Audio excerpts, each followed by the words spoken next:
Foodies and welcome to Vinayak kitchen. આપણે દૂધી ચણા દાળનું શાક ગુજરાતી સ્ટાઇલ તો જમતા જોઈએ છે, તો આપણે આજે પંજાબી રીતે બનાવી લઈએ લૌકી ચને દાળ કી સબ્જી। તો ચલો બનાવી લઈએ, રીત જોઈ લઈએ આપણે।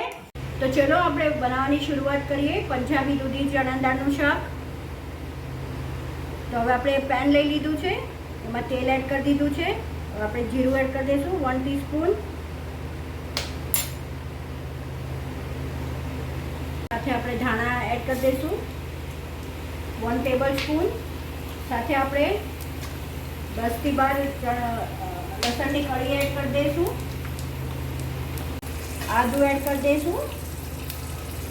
આપણે એક આદુના નાના નાના ટુકડા કર્યા છે જેથી રેસા ન આવે। મિક્સ કરી લઈએ પ્રોપરલી।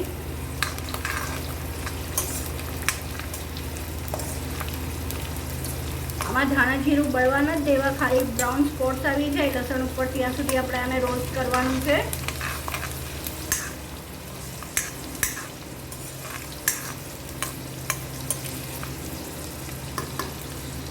સાત મરચાં આપણે એડ કરી દઈશું, લાલ સૂકા મરચાં લઈશું આપણે। સતત આપણે ચલાવતા રહીશું જેથી આકરા ન થઈ જાય। તમે જોઈ શકો છો ગુલાબી જેવું લસણ થઈ ગયું છે, અને ખાલી ઉપરથી કલર ચેન્જ થાય એટલું કરવાનું છે આપણે। આ સમયે આપણે બધો મસાલો કાઢી લઈશું।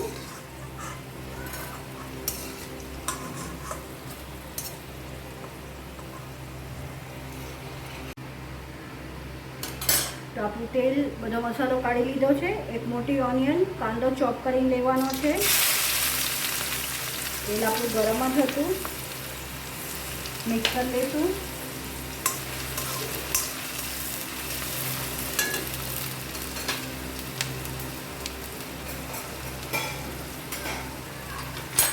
આપણે આ એકદમ ડાર્ક બ્રાઉન થાય ત્યાં સુધી આને સોતળી લઈશું। તમે જોઈ શકો છો આપણા કાંદા કલર ચેન્જ કરવા માંડ્યા છે। બસ આ જ સમયે આપણે આમાં દૂધી જે મેં ચોપ કરી લીધી છે એડ કરી દઈશું। 250 ગ્રામ છે। પંજાબી શાક છે એટલે આપણે હિંગ એડ નહીં કરીએ કેમ કે આદુ અને લસણ આગળ પડતું છે આમાં। મિક્સ કરી લઈએ। સાથે 1 કપ બોઇલ્ડ ચણાની દાળ છે એડ કરી દઈશું।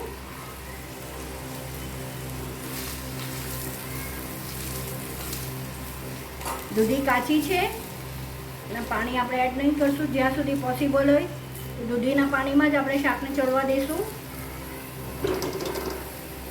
ઢાંકી દઈએ। તો આપણે આમાં 1 ટમેટો એડ કરી અને આપણે આની પેસ્ટ બનાવી લઈશું। તો ચલો હવે દૂધી જોઈ લઈએ। તમે જોઈ શકો છો દૂધીએ સારો એવો પાણી છોડ્યું છે અને ટ્રાન્સપરન્ટ બી થવા લાગી છે। તો આપણે થવા દઈએ અને ત્યાં સુધીમાં આપણે મસાલો રેડી કરી લઈએ દૂધીનો। તો આપણે બાઉલમાં પહેલાં 1 ટેબલસ્પૂન લાલ મરચું લઈશું, સાથે હળદર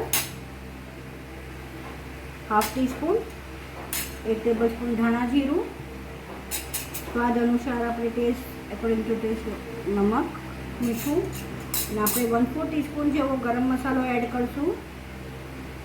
સાથે ઉપરથી આપણે પાણી એડ કરીશું થોડું, જેથી સોફ્ટ થઈ જાય એકદમ મસાલો। મિક્સ કરી લઈએ।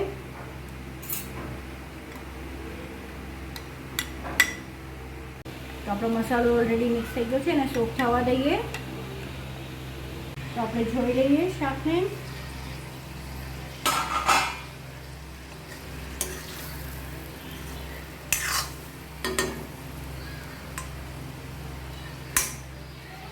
થોડી વાર છે,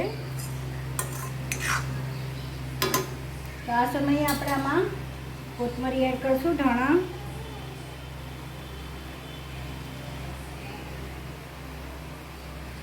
સાથે આપણે જે પેસ્ટ બનાવી હમણાં મસાલાની એ એડ કરી દઈશું।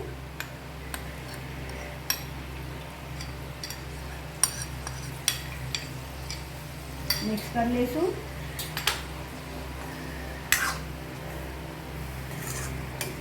અને આપણે લસણ આદુની જે પેસ્ટ બનાવી હતી લાલ મરચાંવાળી એ એડ કરી દઈએ। એ બધી જ એડ કરી દેવાની છે। મિક્સ કરી લઈએ।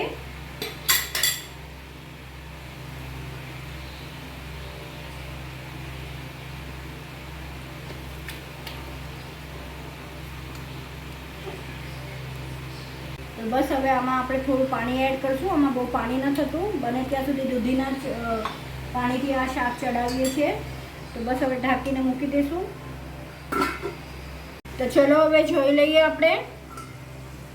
વાહ, તમે જોઈ શકો છો આપણે પાણી એડ કર્યું તો બધું તેલ પણ ઉપર આવ્યું છે અને સ્લો ટુ મીડિયમ હીટ ઉપર જ રાખ્યું હતું આપણે શાક.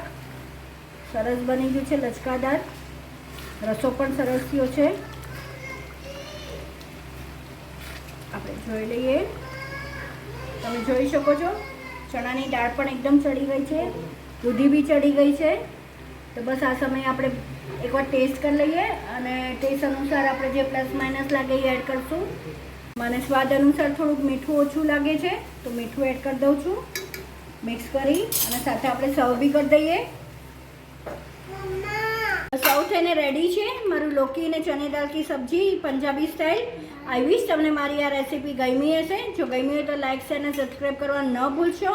બસ આવી જ નવીન રેસીપી સાથે આપણે ફરીથી મળતા રહીશું. Till then bye, take care.